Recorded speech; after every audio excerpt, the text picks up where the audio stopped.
Доступа к электричеству не имеет каждый пятый житель Земли. Наибольшая часть этих людей проживает примерно в 12 странах Африки и Азии.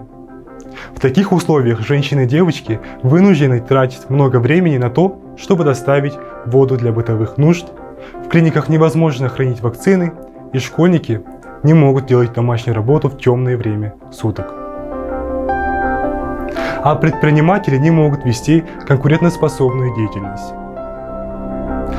Более того, почти 3 миллиарда человек используют древесины, древесный уголь, навоз и уголь для приготовления пищи и обогрева жилища, что ежегодно приводит более чем к 4 миллионам смертей вследствие загрязнения воздуха в помещениях.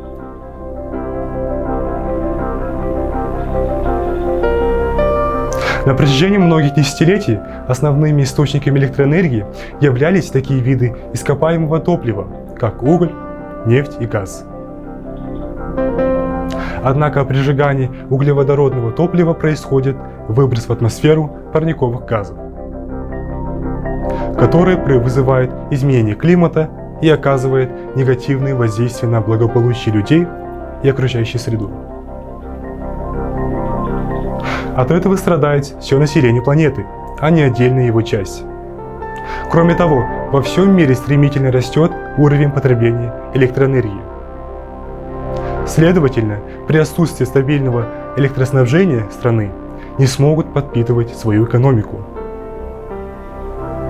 Казахстан, хотя и входит в число лидеров обеспечения всеобщего доступа к энергетическим услугам, но все еще не решены вопросы бесперебойного энергоснабжения и использования чистых видов топлива и технологий.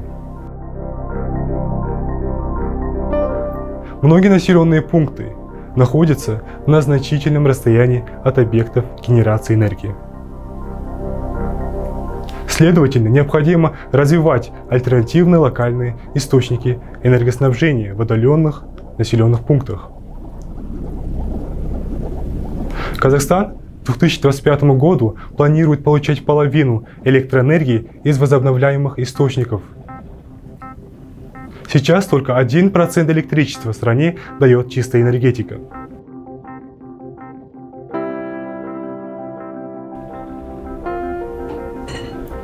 Обеспечение всеобщего доступа к недорогой и чистой энергии к 2030 году, увеличение доли чистой энергии в Казахстане до 6% и повсеместное внедрение биогаза – главной цели на повестке дня.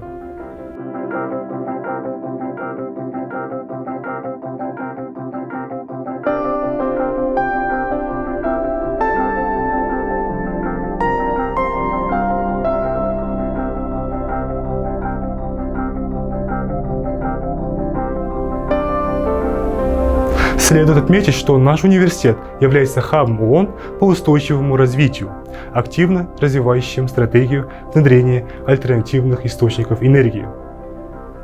Поэтому данное направление является приоритетным для КАЗНУ. КАЗНУ имени Аль-Фараби сотрудничает в области развития возобновляемых источников энергии со многими компаниями.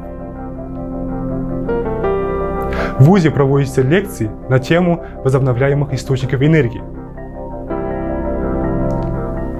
Студенты знакомятся с основными видами и принципами работы альтернативных источников энергии в стране, а также с перспективами и трудностями развития зеленой экономики.